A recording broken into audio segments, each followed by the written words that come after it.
Okay.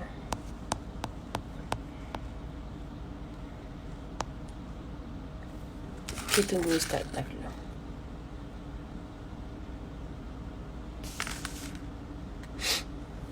Gil. Ha. Ada juga IG ni. Ha? Kadang-kadang gini sekali. Okay, sekejap Nadia, cuba check kalau dia dah tengok. Okay, tak apa. Is he watching me now? So I can request now. Okay. Okay, bye. Okay, Alhamdulillah. Dapat.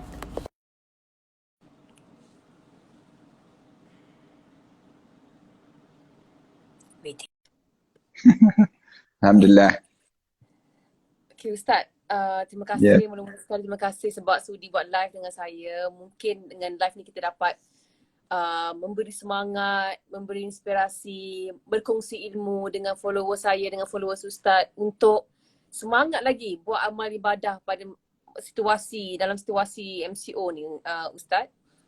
Ya. Jadi, sebelum saya tanya soalan, saya nak tanya mungkin rutin Ustaz sendiri apa hari-hari dah lebih berapa minggu dah kita ni? Nak masuk sebulan dah kan? Apa yang Ustaz buat dalam masa yang banyak lapang ni? Alhamdulillah. Allah bagi masa ni untuk kita susun kembali jadual kita lah. Setakat ni Alhamdulillah semenjak daripada berlakunya PKP ini, di mana saya sendirinya telah susun kembali sekolah, di antaranya yang utamanya Ma'had Tahfiz An-Nabawi yang sedang kita bangunkan ini. Dalam masa yang sama kita menghidupkan masyarakat. Menghidupkan masyarakat ni maksudnya kita bagi sumbangan-sumbangan pada masyarakat yang dalam keadaan suasana tekanan yang berlaku ini sendirilah. Di kalangan masyarakat kita ada yang berhadapan dengan kesukaran untuk mendapat makanan, kesukaran untuk dapat bekalan-bekalan harian dalam hidup mereka. Jadi setakat ni Alhamdulillah kita telah menyumbang makanan nasi bungkus yang kita bungkuskan nasi ini di restoran Dapur Tokku. Kita buat satu dapur untuk biasanya pelajar-pelajar makan, pelajar-pelajar tahfiz ini makan di sini. Jadi kita telah sumbangkan dekat dengan 25,000 bungkusan semenjak daripada krisis yang berlaku inilah di kitanya. Kita bagi pada orang susah dan sebagainya. Di samping dalam macam mana? Kalau di rumah sendiri apa yang Ustaz buat? Ustaz punya rutin sendiri daripada live saya sendirinya di antara amalan yang saya buat sekarang ni ialah saya memperbanyakkan selawat pada Rasulullah sallallahu alaihi wasallam. Banyakkan selawat pada Rasulullah, kemudian dalam masa yang sama saya banyak menambahkan zikir-zikir dan membaca buku-buku, kitab-kitab yang banyak yang kita tak baca lagi. Maka kita ada ruang untuk kita baca buku. Di samping saya lihat masa ni lah masa untuk kita boleh bercakap banyak dengan keluarga, dengan anak-anak kita, dengan keluarga kita. Lalu masa ni juga kita boleh menambahkan ilmu yang banyak dalam hidup kita. Ya. Ustaz, kalau yang Ustaz cakap pasal tambah zikir tu, zikir apa yang Ustaz banyak amalkan masa PKP ni? Saya banyak amalkan zikir yang diajar oleh Rasulullah sallallahu alaihi wasallam. Rasulullah diajar supaya kita banyakkan pada kita sebut bismillahirrahmanirrahim Allah wala haula wala quwwata illa billahil aliyyil azim. Satu, yang kedua saya banyakkan pada diri saya untuk baca bismillahilladzi la yadurru ma'asmihi syai'un fil ardi wala fis sama' wa huwas sami'un alim. Ni antara zikir yang kalau boleh kita sentiasa baca dan baca setiap masa. Kemudian sebelum tidur saya membiasakan baca 3 kun. Kemudian membiasakan pada kita ni untuk kita tidur dalam keadaan berwudu. Dalam masa yang sama baca juga yang disebut dengan surah Al-Mulk. Surah Al-Mulk ni biar menjadi satu kebiasaan rutin. Pada diri kitanya, untuk kitanya, kalau sekiranya Allah jadikan umur kita ni setakat ini saja pada diri kitanya, maka kitanya meninggal dunia dalam keadaan kita baca surah Al-Mulk. Rasulullah sallallahu alaihi wasallam sebut surah Al-Munjiyah wal Muniyah. Surah yang dapat menghalang kita daripada azab kubur dan boleh menyelamatkan kita di dalam kubur nanti. Jadi saya buat amalan-amalan sebegini. Yang lebih utama ialah selawat pada Rasulullah sallallahu alaihi wasallam. Dia banyak sikit selawat pada Rasulullah. Ustaz, tadi Ustaz sebut pasal ni juga adalah membangunkan masyarakat. Maksudnya membantu yang golongan asnaf, membantu petugas. Ustaz ada buat yang bagi ikan segar untuk keluarga susah, nasi bungkus untuk petugas dan juga kit untuk keluarga-keluarga asnaf kan. Tapi musim ni juga ramai orang yang tak bekerja, tak dapat gaji, yang mungkin kurang pendapatan tapi dia rasa macam alamak tak naklah sedekah time ni. Takutnya nak keluarkan duit, takut nanti habis, tak sempat nak simpan untuk bulan-bulan ke depan. Tapi sebenarnya saya nak Ustaz kongsikan dengan penonton ataupun viewer saya ni kelebihan sedekah sebenarnya di sisi Allah. Sebab macam mana kita nak jadi orang yang selalu bersedekah, seronok bersedekah dan tak rasa takut untuk tak ada duit kalau bersedekah. Saya nak sebut macam ni, kita ni dia ada dua perkara yang sedang berlaku pada kita. Yang pertama, kita kena ingat ni bulan Sya'ban. Kita berada dalam bulan Sya'ban. Bulan Sya'ban ni bulan orang yang lupa kepada Allah. Itu yang menyebabkan kita sambut nisfu Sya'ban. Disebut dengan nisfu Sya'ban. Nak suruh kita ingat pada Allah Subhanahu Wa Taala. Yang keduanya, kita kena ingat perjalanan hidup kita ni tak sekadar di dunia. Kita kena amal, kita kena sentiasa ingat, kita akan hidup lagi lepas pada ni. Orang yang cerdik bukan orang yang rumah besar, bukan orang yang kereta mewah, bukan orang yang hidup dia dalam keadaan ada segala-gala. Tidak, orang cerdik ni orang yang menyediakan bekal untuk dia nak hidup lepas pada dia mati nanti. Bagaimana kita nak suruh kita jadi ada bekalan lepas pada kita mati nanti? Sedekah. Sedekah ni merupakan satu amalan yang diajar untuk menyelamatkan kita bukan sekadar waktu mana kita hidup di dunia. Bahkan waktu mana kita nak mati, kita akan terselamat dengan amalan sedekah kita. Bila kita masuk dalam kubur, sekejap lagi amalan sedekah kita ni, kita berjumpa balik. Saya suka sebut macam ni, Nilofai. Nak sebutnya tentang bila kita hidup di atas dunia ni, jangan kita jadi orang yang suka mengumpul harta untuk dunia. Tetapi kumpulkanlah harta kita untuk akhirat. Biar kita hidup begitu pada diri kita. Jangan kita kumpul untuk dunia je. Ramai orang kita ni dia kumpul untuk dunia. Bila dia mati, dia masuk dalam kubur seorang-seorang. Dia tertinggal barang-barang di atas dunia. Sedangkan kita cari banyak. Kita cari letih pada diri kita. Letih kita. Kita tinggal di atas dunia, orang lain dapat. Biarlah kita ni bila kita meninggal dunia, bila kita masuk dalam kubur, kita jumpa balik harta benda kita ni. Jangan kita tinggal di atas dunia. Macam mana kita nak jumpa balik di akhirat nanti? Dalam kubur jumpa balik harta benda kita. Sedekah. Sedekah menjadikan dalam hidup kita ni mendapat balik barang-barang kita. Barang-barang kita yang kita cari di dunia ini, kita bila kita infak, bila kita bersedekah, kita berjumpa balik di akhirat Allah. Bila kita berada dengan ujian sebegini, COVID-19 ini kan, di kalangan kita ni, bila kita kena ujian sebegini, apa yang perlu kita buat dalam hidup kita? Sedekah. Sedekah menyembuhkan penyakit. Sedekah memanjangkan umur.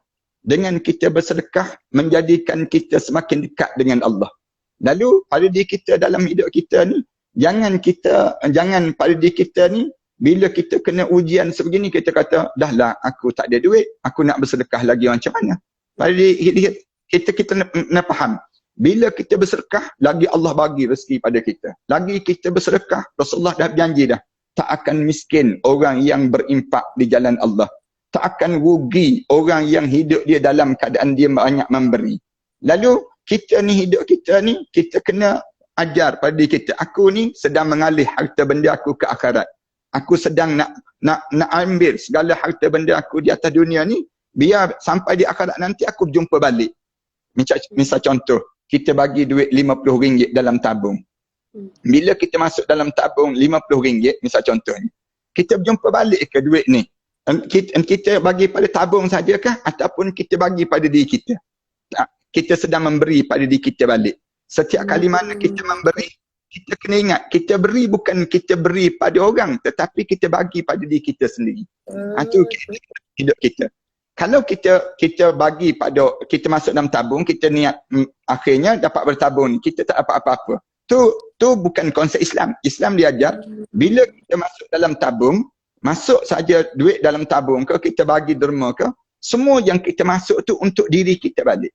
Satu, dalam hidup kita ni berbuatlah kebaikan. Berbuatlah kebaikan dalam hidup kita. Kerana semua kebaikan itu akan menjadi milik kita. Jangan buat jahat. Jangan buat jahat. Kerana semua jahat itu dia akan balik semula pada kita. Macam orang keji kita kan. Bila orang keji kita, rugi apa kita kena keji? Tak rugi langsung. Tak ada kerugian langsung bila orang keji kita. Kita bahkan kita semakin naik. Dengan kejian itu kita dapat pahala. Allah bagi ganjaran pahala yang banyak dalam hidup kita. Berbanding dengan orang yang dalam hidup dia sentiasa caci maki orang, dia kata pada orang, dia hidup dia suka menghina orang. Benda manfaat apa yang didapat dalam hidup dia? Jadi dalam hidup kita ni, kita diajar supaya berbuat baiklah. Dalam hidup, berbuat baiklah. Kerana semua benda yang kita buat baik itu, balik semula pada diri kita. Kita dapat manfaat untuk diri kita. Manakala segala benda yang jahat yang kita buat ini, semua tersebut bukan kena pada orang, kena balik pada diri kita. Ibarat meludah ke langit, orang Melayu kita sebut demikian. Bila kita ludah ke langit, bukannya jatuh kena pada langit, tapi kena pada muka kita balik. Demikianlah dalam hidup kita ni, bila kita berimpak pada diri kita, kita bagi derma ke, kita bagi. Kena ingat, yang kita bagi itu, bagi balik pada diri kita. Kemudian dalam masa yang sama, kita akan jumpa balik setiap benda yang kita bagi. Tak rugi langsung. Tak rugi dalam hidup kita. Bahkan dengan kita bagi ni, di akhirat nanti, kenderaan kita lagi lancar untuk kita di padang mahsyar Allah. Kemudian kita pula senang masuk dalam syurga Allah. Kemudian dalam masa yang sama, laju kita di titian sirah Allah. Bahkan Rasulullah SAW akan memanggil-manggil nama kita di atas kebaikan yang kita buat di atas dunia ini menjadi umat Nabi Muhammad SAW. Itu yang besar. InsyaAllah. Okay Ustaz, jadi kan masa sekarang ni kita dah lebih kurang 1 bulan kita kat rumah. Banyak masa terluang, banyak masa lapang. Tapi untuk orang yang sebelum ni, yang sangat sibuk bekerja, sangat sibuk ada meeting sana sini, macam saya sendiri, saya sangat sibuk. Dan saya pasti ramai yang menonton ni pun sangat sibuk penuhi tuntutan kerja. Dan tapi ada juga orang yang tak sibuk tapi memilih alasan malas untuk tidak solat, untuk tak baca Al-Quran, untuk tak zikir, tak selawat. Tapi bila ada masa terluang macam ni, macam mana orang yang sebelum ni malas, orang yang sebelum ni tak bersolat, kurang solat atau kurang selawat, macam mana mereka ini semua nak mulakan untuk solat, nak mula baca Al-Quran. Macam mana Ustaz nak bagi kata-kata semangat ataupun nasihat-nasihat yang berguna untuk diorang cakap, untuk bagi mereka ni, okey, lepas dengar apa Ustaz cakap ni, terus dia ambil semaya ataupun buka Quran baca ke. Macam nak, sebab inilah waktu terbaik Ustaz untuk kita dan tak terlambat. Tapi kawan saya dia cakap tadi, dia kata mungkin yang saya tanya ramai orang, okey, apa nak tanya bagi idea kan. Dia cakap dia kata, kadang-kadang aku rasa aku dah terlambat nak mulakan sebab dah banyak tahun dah aku tak solat kan. Jadi macam mana nak rasa macam okey, masih lagi boleh lagi mula walaupun pada usia macam sebeginilah, maksudnya 30-an ke 40-an ke. Saya nampak bahawa di antara nikmat yang Allah bagi di sebalik COVID-19 ini ialah nikmat untuk bermuhasabah. Kita memuhasabah kembali dalam perjalanan hidup kita ini supaya kita biar nampak jauh perjalanan hidup. Jangan kita nampak singkat perjalanan hidup ini. Bila begitu, daripada kita rasa terlambat ke? Tak, sebenarnya belum lagi terlambat. Untuk kalian untuk mengubah diri menjadi semakin dekat dengan Allah. Masa inilah masa peluang untuk kita membetulkan balik diri kita. Macam mana yang ditanya sebentar tadi kan? Macam mana kita nak memulakan perjalanan hidup kita, nak start kita? Yang pertama, kita mula buka hati kita. Jiwa kita ni biar kita buka, menung balik diri kita. Tanya soalan yang mudah daripada diri kita. Aku ni, kalau aku mati malam ni, gamak-gamaknya besok aku dalam syurga ke dalam neraka.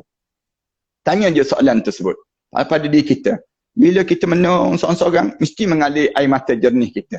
Akan keluar daripada air mata kita sebut banyaknya kesilapan yang aku buat sebelum daripada ni. Banyaknya kelemahan diri aku yang aku perlu betulkan balik dalam hidup ini. Lalu daripada sini kita mulakan.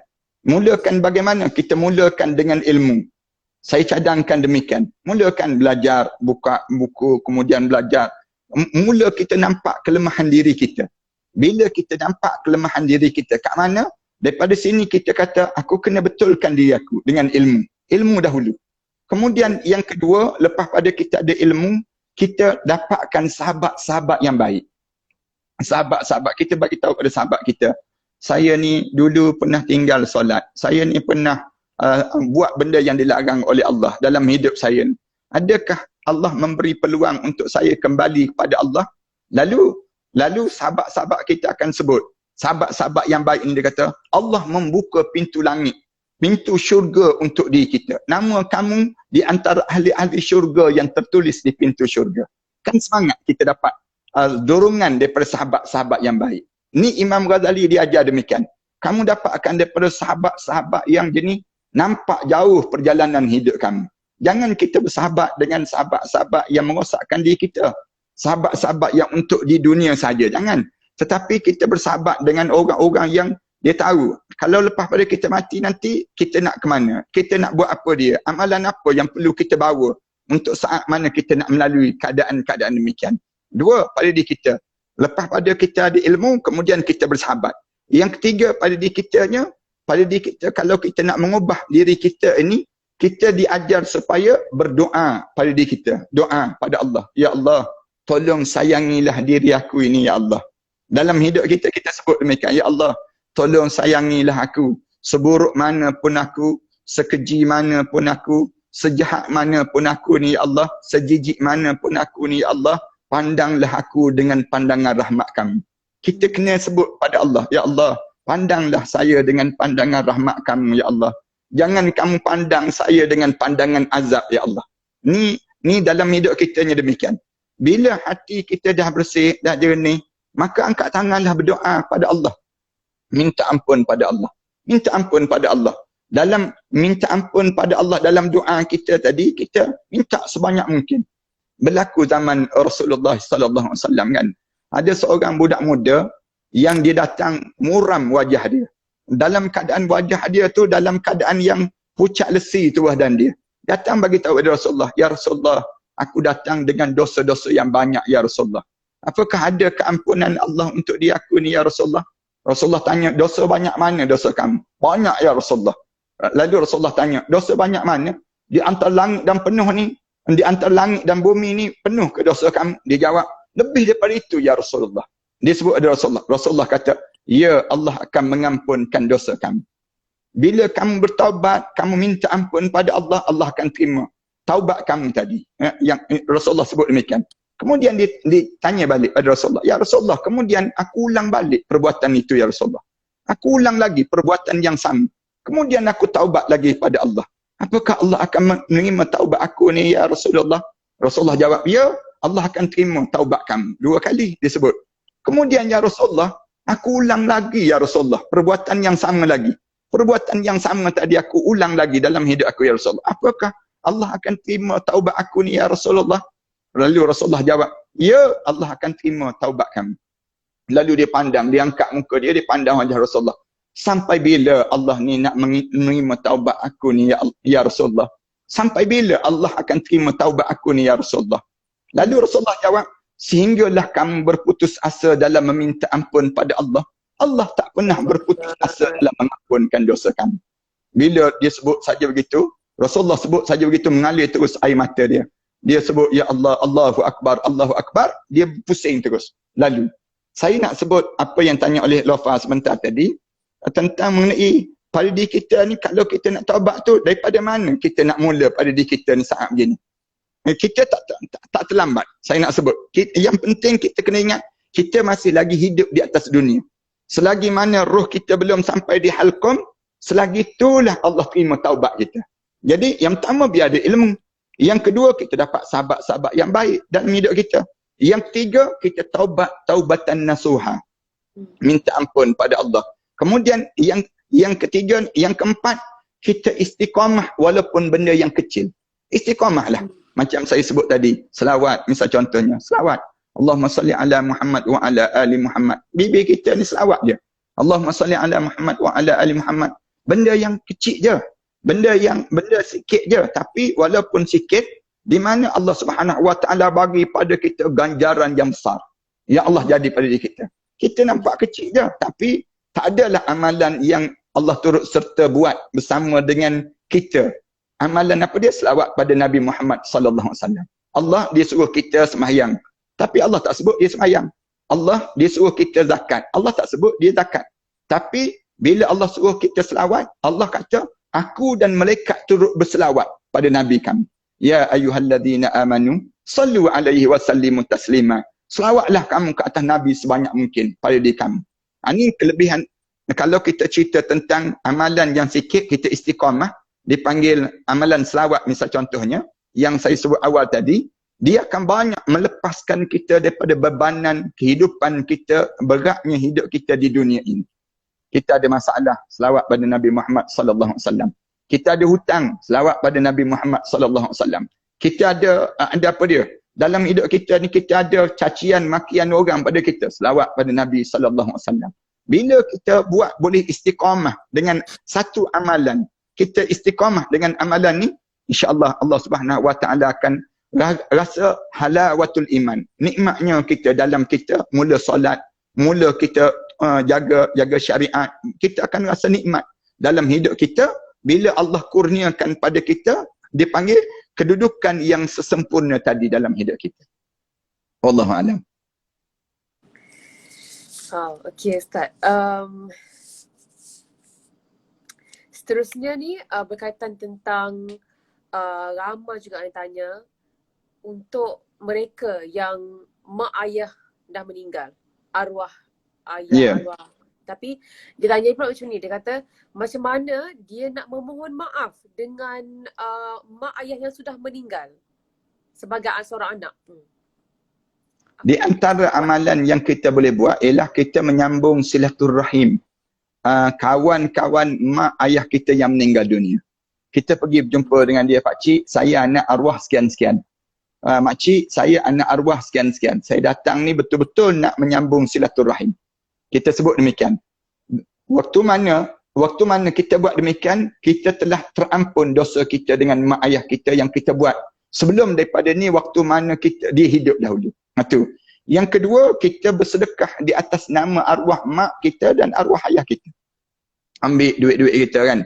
Kita walaupun kita tak mampu nak balas jasa dia ni dengan duit-duit yang kita bagi ni, kita bagi, tapi kita impak, kita sebut, ya Allah, sampaikanlah pahala ini untuk arwah ibu saya, arwah ayah saya, ya Allah. Kita sebut demikian. Kita sebut demikian, Allah akan sampaikan pahala ini. Dua. Yang ketiga, kita ni tolong ziarah kubur arwah ayah kita dan kubur arwah mak kita. Sama ada ziarah tu dalam bentuk jasad kita, itu yang terbaik. Tapi kalau jauh sangat, kubur arwah ayah kita, arwah mak kita ni jauh. Meninggal dunia pula tempat yang jauh di kalangan kita. Jadi, kita macam mana? Baca doa. Allah maghfirli wali walidayya warhamhuma kama rabbayani saghira. Baca doa, minta ya Allah tolong lapangkanlah kubur arwah ayah saya. Jadikanlah doa saya ini doa-doa yang diterima di sisi kami ya Allah. Kita minta dengan Allah. Lalu segala dosa-dosa kita dengan mak ayah kita dahulu dalam hidup kita ni terampunlah kita dengan arwah ayah kita dan arwah mak kita tersebut. Ini banyak lagi amalan-amalan yang kita boleh buat ialah antara lagi kita bersedekah. Buat masjid, buat yang disebut dengan apa dia? Gali telaga, bagi air minum. Sekarang orang tak gali dah telaga. Tapi bagi minum air begitu. Bagi buat air dan sebagainya, bagi makanan pada orang susah. Semua diniatkan di atas nama arwah ayah kita, arwah mak kita. Pahala dosa kita dengan mereka dahulu terhapus insya-Allah. Dan doa-doa ni kita jangan tinggal untuk mereka. Ada satu peristiwa yang berlaku dalam kitab Tanbihul Ghafilin, dia cerita ada seorang hamba Allah, dia tertidur dekat sepohon pokok. Bila dia tidur di pohon pokok tersebut, kemudian waktu mana dia tidur, kemudian dalam keadaan yang dia tidur tu, dia tak sedar, dia tidur atas kubur rupa-rupanya. Bawah tu kubur. Kemudian dalam tidur dia pada siang hari dia tidur, dia kerana penat sangat, dalam kitab tersebut, dia mimpi orang dalam kubur ni dalam keadaan gelap pekat dan memohon pertolongan untuk diberitahu terhadap anak perempuan dia di kampung itu. Dia sebut demikian. Lalu dalam mimpi tu bagi tahu, tolong bantulah aku dan sebagainya, bagi tahu pada anak. Lalu hamba Allah ni, dia sedar daripada tidur dia pergi ke kampung tu, dia tanya pada penduduk kampung tersebut, ada tak orang sekian-sekian yang dia meninggal dunia, dia ada 4 orang anak perempuan.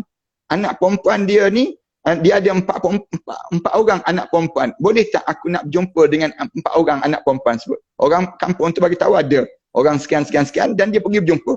Bila dia berjumpa je dia bagi tahu, aku tertidur di atas kubur arwah ayah kami. Kemudian aku mimpi. Kemudian dia bagi tahu. Lalu anak-anak dia ni terkejut. Anak-anak dia terkejut keadaan yang berlaku pada ayah dia ni. Anak perempuan ni mula baca doa. 4 orang tersebut baca doa. Ya Allah, jangan matikanlah aku di saat mana arwah ayah aku tidak berada dalam syurga kamu, ya Allah. Matikanlah kami di saat mana arwah ayah kami sudah berada dalam syurga kami. Ampunkanlah dosa dia dan banyaklah disebut. Akhirnya Allah matikan 4 orang ni.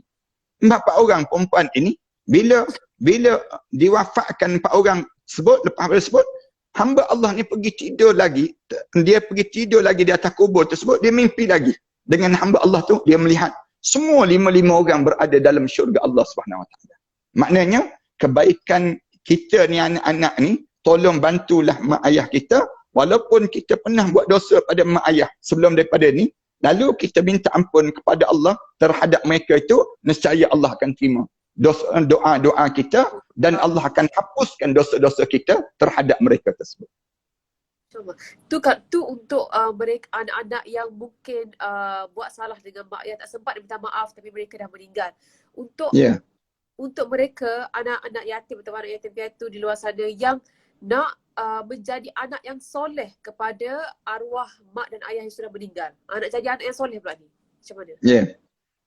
Antaranya saya nak sebutnya untuk menambahkan ilmu Al-Quran dan ilmu hadis Rasulullah sallallahu alaihi wasallam. Yang ni di antara amalan yang perlu ada di kalangan anak-anak ni.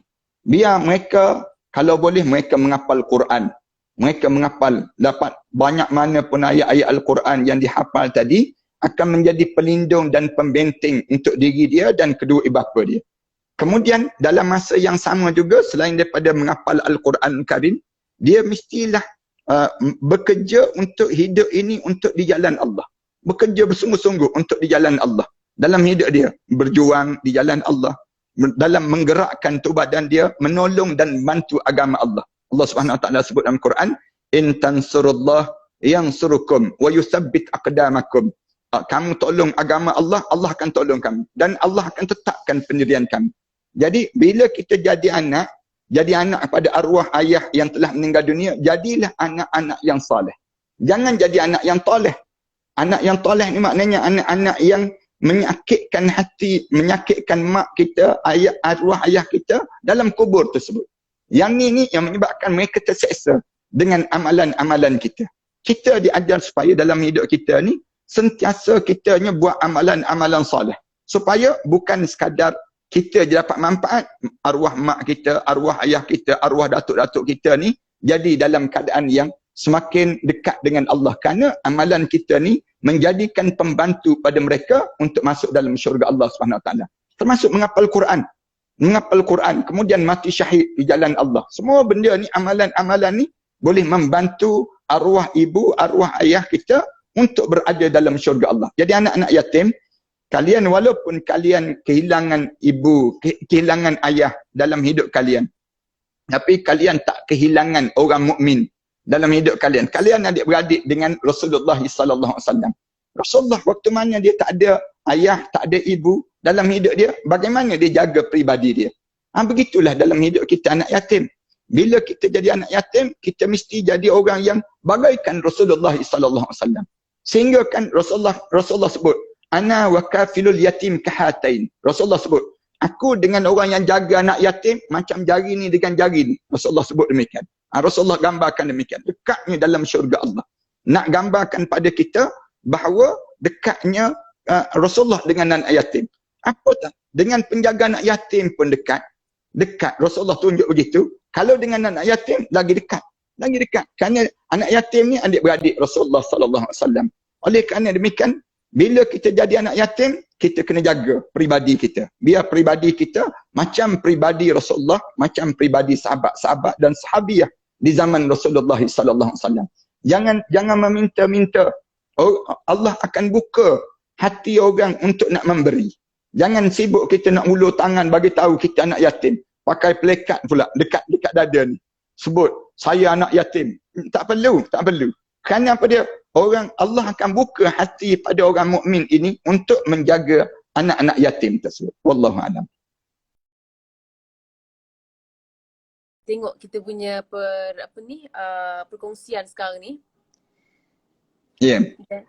Jadi kita nak minta Ustaz doakan untuk kita semua yang menonton, untuk seluruh rakyat Malaysia, untuk bumi Allah ni sendiri. Satu doa yang istimewa dari Ustaz sendiri malam ni. Kalau boleh insya-Allah. Bismillahirrahmanirrahim. Alhamdulillahirabbil alamin. Wassalatu wassalamu ala asyrafil anbiya'i wal mursalin wa ala alihi wa sahbihi ajma'in. Allahumma ighfir dhunubana wa liwalidina warhamhuma kama rabbayna shaghira wa li jami'il muslimina wal muslimat wal mu'minina wal mu'minat al ahya'i minhum wal amwat. Ya Allah, ya Tuhan kami, menghampiri kami di saat Ramadan yang indah ya Allah. Sayangnya kami masih lagi diancam dengan ancaman virus COVID-19 ini ya Allah. Kami pohon pada kamu ya Allah agar kamu ampunkan dosa-dosa dan segala kesilapan yang pernah kami lakukan sebelum daripada ini ya Allah. Ya Allah, ampunkan dosa besar kami dan dosa kecil kami ya Allah. Dosa sengaja dan dosa yang tidak sengaja ya Allah. Ya Allah, saat mana kami mengaminkan doa sesama kami ini ya Allah, ada di kalangan kami sedang bertarung nyawa mereka ya Allah, berhadapan dengan ujian COVID-19 ini ya Allah. Ada di kalangan kami ya Allah sedang mempertaruhkan saat nyawa-nyawanya ya Allah. Kami pohon pada kamu ya Allah, kamu angkat dan kamu buanglah penyakit yang sedang melanda kami di saat sebegini ya Allah. Ya Allah, ya Tuhan kami pohon pada kamu ya Allah, apa yang pernah dipohon oleh Nabi kami Muhammad sallallahu alaihi wasallam. Jauhkanlah kami ya Allah daripada apa yang minta dijauhi oleh Nabi kami Muhammad sallallahu alaihi wasallam. Ya Allah, rahmatilah setiap mereka yang mengaminkan doa ini ya Allah. Jadikanlah di kalangan kami hamba-hamba kamu yang saleh ya Allah. Izinkan bibir kami menyebut la ilaha illallah Muhammadur Rasulullah di akhir perjalanan hidup kami nanti ya Allah. Tatkala mana terbujur kaku jenazah kami nanti ya Allah, kamu ampunkanlah dosa kami ya Allah. Saat dimandikan jenazah kami nanti ya Allah, kamu gugurkanlah dosa kami dengan guguran air merinjis badan kami itu ya Allah. Saat mana kami dikapankan nanti ya Allah, kamu putihkanlah amalan kami ya Allah. Lebih putih daripada kain kapan yang membalut jasad kami itu ya Allah.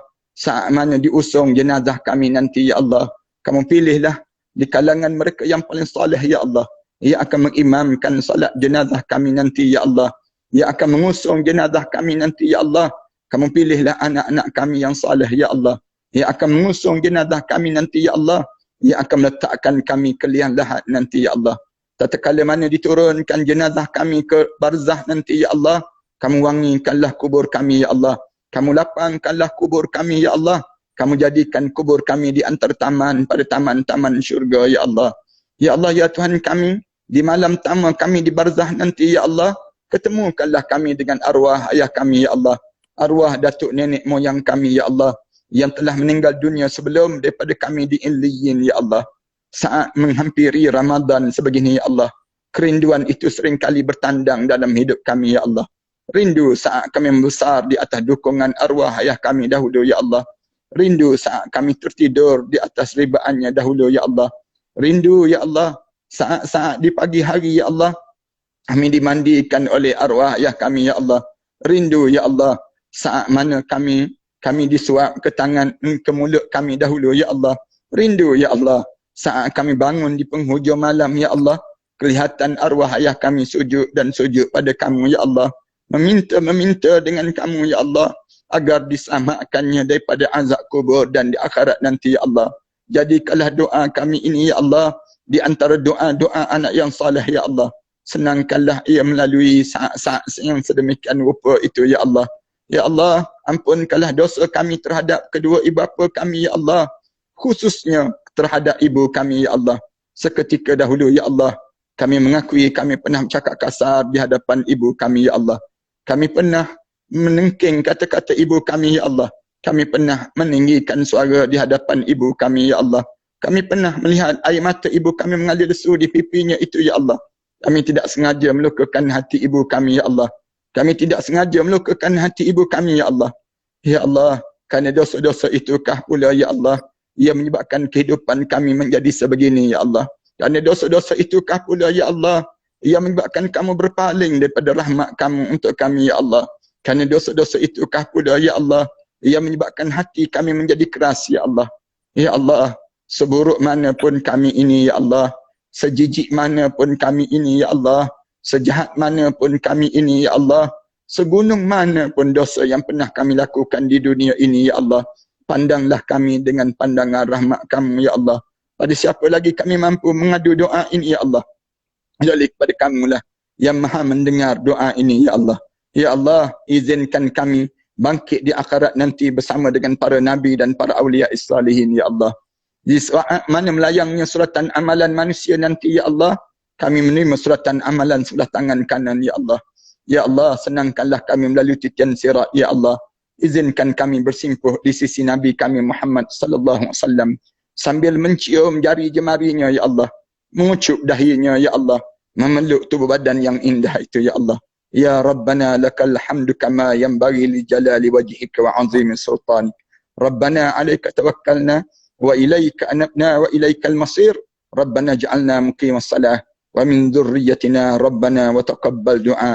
Rabbana atina fid dunya hasanah wa fil akhirati hasanah wa qina azaban nar. Sallallahu ala Muhammad wa ala alihi wa sahbihi wasallam. Walhamdulillahirabbil alamin. Terima kasih Ustaz. Terima kasih banyak-banyak. Ya, sama-sama. Mungkin kata-kata akhir Ustaz untuk semua yang menonton, hampir 14,000 orang dah tengok Ustaz doa tadi. Alhamdulillah. Saya harap supaya kita semua dapat masuk dalam syurga Allah. Semua yang menonton pada malam ni di kalangan ahli syurga Allah. Saya di antara perkara yang saya nak sangat, kita berusahalah sesama kita.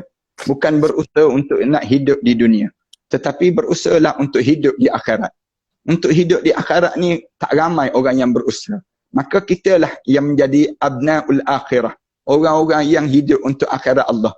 Sesuai dengan setiap apa yang kita lakukan pada diri kita ini, kita mesti pastikan kita boleh bersimpuh di sisi Nabi Muhammad sallallahu alaihi wasallam nanti, sambil semua di kalangan follower-follower Nilofa dan juga siapa saja yang menonton pada malam ini, semuanya masuk di kalangan ahli syurga Allah Subhanahu Wa Taala. Itu hadapan yang kita nak di kalangan kita insya-Allah. Amin, amin ya rabbal alamin. Terima kasih banyak. Saya sangat bertuah dapat berkongsi ilmu dan juga dapat menggunakan medium live Instagram ni bersama dengan Ustaz untuk mereka suasana malam ni, malam. Terima kasih kerana jemput saya sebenarnya. Terima kasih Ustaz sebab hari-hari penuhkan masa kami dengan kuliah-kuliah Ustaz pada pagi dan juga pada malam hari. Ustaz mungkin terima kasih. Pukul berapa kalau pagi tu Ustaz? Pagi biasanya saya bermula dalam pukul 11 sampai pukul 12.30 tengah hari. Kemudian malam saya bersiaran pukul 8 malam sehingga pukul 9.30 malam. Biasanya demikian. Okey, untuk mereka yang menonton, boleh follow Ustaz Dusuki, Ustaz Ahmad Dusuki. Setiap hari ada 2 kuliah yang Ustaz buat live di Instagram pada pukul 11 pagi dan juga pada pukul 8.30 malam. Hari-hari. Ia akan berterusan ke Ustaz sampai bila ni? InsyaAllah, mudah-mudahan selagi umur ada, kita buat kuliah berterusan insyaAllah. Cuma sekarang ni kita kuliah, kemudian dalam masa yang sama kita gerakkan sumbangan-sumbangan itulah yang telah kita gerakkan sebelum daripada ini. Terima kasih di atas sumbangan Nilofa dan juga follower-follower Nilofa yang sentiasa memberi sama kerjasama yang baik di kalangan kita. Terima kasih sekali lagi lah. InsyaAllah. Saya nak Ada teruskan. Terima kesempatan kasih. jemput datang ke sekolah saya di Pulau Langkawi. Di Pulau Siapa? Langkawi di antara Gunung Raya dan Gunung Mak Cincang tersebut. Kalau ada kesempatan. Kemudian di Kelantan, di jalan masuk ke Temangan. Kemudian di Jalan Tok Pahang. Kemudian satu lagi di Shah Alam ini. Dan kita sedang bangunkan di Kuala Terengganu insyaAllah. Yang Ustaz sebut tu merupakan mahat-mahat di mana ditempatkan hafiz-hafiz dan hafizah yang sedang belajar atau menghafaz Al-Quran. Dan saya pun nak jumpa anak-anak angkat tahfiz saya nanti, insyaAllah Ustaz. Saya akan InsyaAllah, mudah-mudahan dijemput sangat mereka. Okey, terima kasih semua. Saya harap kita akan berpeluang lagi untuk live bersama dengan Ustaz dan juga mereka yang lain. Terima kasih yang menonton. Saya akan save live ni, jadi sila kongsi kepada rakan dan juga keluarga. Terima kasih Ustaz. Saya doakan Ustaz supaya sihat dan sentiasa dilindungi, insyaAllah. Sama juga saya harap supaya keluarga, ayah dan ibu diberkati, dan Nilofa sendiri setiap kerja-kerja yang dibuat itu semua diberkati dan dirahmati oleh Allah, dan Allah jadikan keuntungan berganda kehidupan di dunia dan di akhirat Allah Subhanahu Wa Taala. Amin, amin ya rabbal alamin. Terima kasih Ustaz. Terima kasih. Saya off dulu ya Ustaz. Ya, terima kasih. Terima kasih. Okey. Assalamualaikum Ustaz. Waalaikumsalam warahmatullahi. Setengah orang, jadi saya akan save dan boleh kongsi pada selepas ni lah, esok dan seterusnya. Jadi kalau boleh saya nak minta ada yang pandai adik kan, boleh cut bahagian doa tu dan kita boleh kongsi dengan lebih ramai orang. Okay, terima kasih banyak, thank you, selamat malam dan stay safe, stay at home, jaga kebersihan dan jaga kesihatan. Okay, alright, Assalamualaikum.